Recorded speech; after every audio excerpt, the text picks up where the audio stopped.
श्री स्वामी समर्थ. नमस्कार मंडळी, मी नंदिनी माझ्या यूट्यूब चॅनलवर तुमचं खूप मनापासून स्वागत करत आहे. तुमच्या मनातील सर्व चांगली इच्छा स्वामी महाराज पूर्ण करो ही स्वामींच्या चरणी प्रार्थना करते आणि आजच्या या नवीन व्हिडिओला सुरुवात करते. तर पहा, उद्या वार आहे शनिवार आणि दिनांक आहे 4 मे. तर या दिवशी आलेली आहे वरुथिनी एकादशी. महिन्यातून 2 एकादशी येतात आणि वर्षातून 24 एकादशी येतात, परंतु प्रत्येक एकादशीचं महत्त्व जे आहे तर ते वेगवेगळं असतं. तर ही एकादशी जी आहे तर ती वैशाख महिन्यातील कृष्ण पक्षातील एकादशी म्हणून ओळखली जाते. या एकादशीचं महत्त्व म्हणजे या एकादशीला जर आपण काही वस्तूंचं, खास वस्तूंचं जर दान केलं तर त्याचं पुण्यफळ हे आपल्याला प्राप्त होते. म्हणजे आपण स्वर्ण दान करणं, कन्यादान करणं इतकं पुण्य आपल्याला यातून प्राप्त होते. वरुथिनी एकादशीचं व्रत केल्याने जीवनातील सर्व संकट, अडचणी दूर होतात आणि जीवनामध्ये सुख, शांती, समृद्धी, वैभव प्राप्त होते. प्रत्येक एकादशी ही भगवान श्री हरिविष्णूंना समर्पित असते. या दिवशी भगवान श्री हरिविष्णू आणि माता लक्ष्मी यांची एकत्रित पूजाही केली जाते. त्याचबरोबर काही उपाय देखील घरामध्ये केले जातात. तर आजच्या व्हिडिओमध्ये मी तुम्हाला अतिशय प्रभावशाली उपाय सांगणार आहे. आपल्याला उद्या आपल्या घरामध्ये असं हे एक झाडाचं पान आणायचं आहे. हे झाडाचं पान आपण घरी आणल्यामुळे आपल्या घरामध्ये चहूबाजूंनी पैसा येऊ लागेल. गरिबी, दारिद्र्य नावालाही आपल्या घरामध्ये उरणार नाही. संकट, अडचणी, नकारात्मकता सर्व काही दूर होऊन जाईल. आपल्या घरामध्ये सुख, शांती, समृद्धी, ऐश्वर्य निर्माण होईल आणि आपल्या घराची, मुलांची, पतीची खूप सारी प्रगती होईल. तर असा हा अत्यंत प्रभावशाली उपाय कसा करायचा आहे याबद्दलच आजच्या व्हिडिओमध्ये आपण जाणून घेणार आहोत. त्यामुळे व्हिडिओ कुठे स्किप न करता शेवटपर्यंत नक्की बघा, जेणेकरून तुमच्यापर्यंत योग्य ती माहिती पोहोचेल. आपल्या चॅनलवर जर नवीन असाल तर चॅनलला लगेच सबस्क्राईब करा. असेच माहितीपूर्ण व्हिडिओ पाहण्यासाठी बेल आयकॉनलाही प्रेस करा, म्हणजे मी जेव्हा नवीन व्हिडिओ अपलोड करेन त्याचं नोटिफिकेशन सर्वात अगोदर तुम्हाला भेटेल आणि तुम्ही एकही व्हिडिओ मिस करणार नाही. आणि त्याचबरोबर कमेंट्समध्ये ओम नमो भगवते वासुदेवाय हे लिहायला विसरू नका. तर बघा, हा उपाय जो आहे ना तर तो तुम्हाला सकाळपासून ते संध्याकाळपर्यंत तुम्ही दिवसभरामध्ये कधीही केला तरी सुद्धा चालेल. आता बघा, हा उपाय आपल्याला का करायचा आहे? हा उपाय आपल्याला इच्छापूर्ती होण्यासाठी करायचा आहे. घरामध्ये पैसा टिकत नसेल, आपल्या हातून जास्तीचा पैसा हा खर्च होत असेल, पैशांच्या सतत अडचणी आपल्याला जाणवत असतील किंवा कष्ट आणि मेहनत करून देखील आपल्याला योग्य तो मोबदला मिळत नसेल, तर लक्ष्मी प्राप्ती होण्यासाठी आपल्याला हा उपाय करायचा आहे.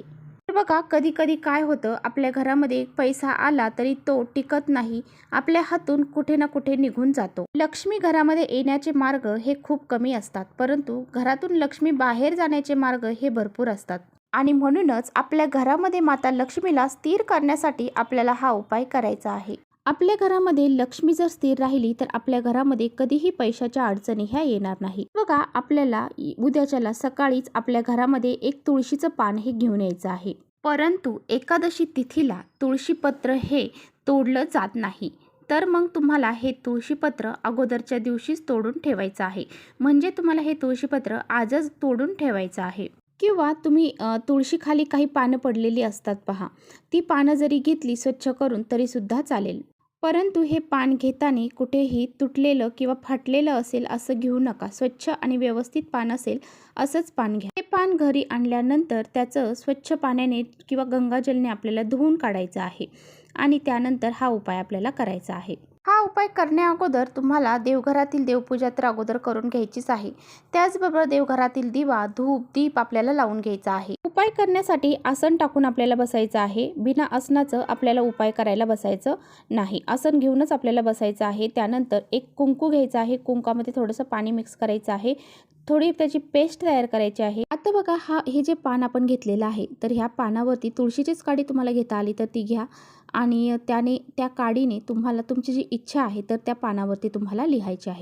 आता बघा, तुम्हाला काय करायचं आहे, ही इच्छा तुम्ही त्या पानावरती लिहिल्यानंतर एक प्लेट घ्यायची आहे. त्या प्लेटवरती तुम्हाला हळद आणि कुंकवाच्या साहाय्याने स्वास्तिक काढायचं आहे आणि त्यावरती थोडेसे तांदूळ आपल्याला ठेवायचे आहेत. त्यानंतर त्या तांदळावरती तुम्हाला 1 रुपयाचं नाणं ठेवायचं आहे आणि त्या नाण्यावरती हे तुळशीपत्र ठेवायचं आहे. यानंतर ह्या तुळशीपत्राला तुम्हाला हळद, कुंकू, धूपदीप, अक्षदा वाहून घ्यायच्या आहेत, फूल अर्पण करायचं आहे. त्यानंतर ही प्लेट तुम्हाला तुमच्या उजव्या हातामध्ये घ्यायची आहे. घेतल्यानंतर तुम्हाला माता लक्ष्मीचं नामस्मरण करायचं आहे. आपल्या कुलदेवीचं स्मरण करायचं आहे आणि त्यानंतर तुम्हाला 3 वेळा लक्ष्मी अष्टकम, महालक्ष्मी अष्टकम जे आहे तर ते 3 वेळा म्हणायचं आहे आणि त्यानंतर एक वेळा विष्णू सहस्रनाम आपल्याला म्हणायचं आहे। यानंतर ह्या सर्व गोष्टी ही जी प्लेट आहे तर ती तुम्हाला माता लक्ष्मीच्या फोटोसमोर ठेवून द्यायची आहे। यानंतर ही प्लेट तुम्हाला पूर्ण दिवसभर रात्रभर तिथेच ठेवायची आहे। दुसऱ्या दिवशी उठल्यानंतर रविवारी उठल्यानंतर आंघोळ केल्यानंतर देवघरातील देवपूजा केल्यानंतर आपलं एक लाल वस्त्र घ्यायचं आहे, एक लाल कपडा असेल तो घ्यायचा आहे आणि त्यानंतर त्या लाल कपड्यामध्ये ते तुळशीपत्र आपल्याला घ्यायचं आहे आणि त्यानंतर त्यातले जे काही 1 रुपयाचं नाणं आहे ते आपल्याला घ्यायचं आहे आणि 21 तांदळाचे दाणे आपल्याला त्या तांदळातून घ्यायचे आहेत आणि त्या कपड्यामध्ये ठेवायचे आहेत। आणि यानंतर ही जी पोटली आहे तयार करायची आहे ती गाठ बांधून ती छोटीशी पोटली आपल्याला तुळशीचं एक फांदी असेल त्या फांदीला बांधायची आहे।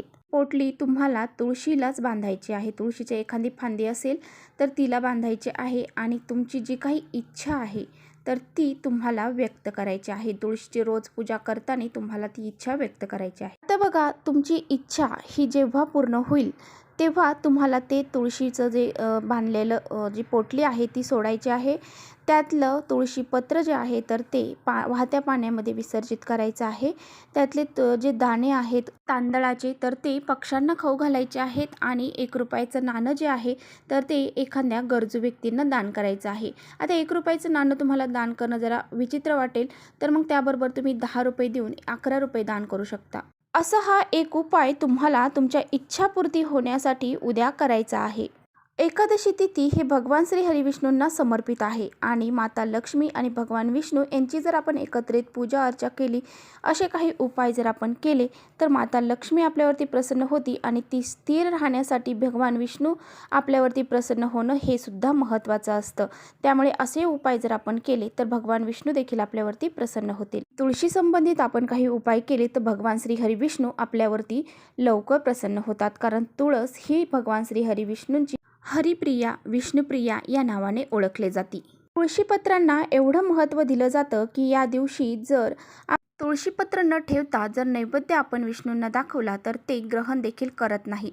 त्यामुळे इतकं महत्त्व ह्या तुळशीपत्रांना आहे। तुळशीपत्राशिवाय नैवेद्य स्वीकारला जात नाही। ज्या घरामध्ये तुळशीची नित्यनेमाने पूजा केली जाते, दिवा लावला जातो, हळद कुंकू जल अर्पण केलं जातं, त्या घरामध्ये कधीही सुख शांती समृद्धी ही कमी पडत नाही। अशा पद्धतीने आपल्याला हा उपाय उद्या करायचा आहे। तर चला इथेच थांबवते माझा व्हिडिओ तुम्हाला थोडा जरी आवडला असेल तर नक्की लाईक करा। चॅनलवर नवीन असाल तर चॅनलला सबस्क्राईब करा। परत भेटूया अशाच छानशा व्हिडिओसोबत। तोपर्यंत श्री स्वामी समर्थ।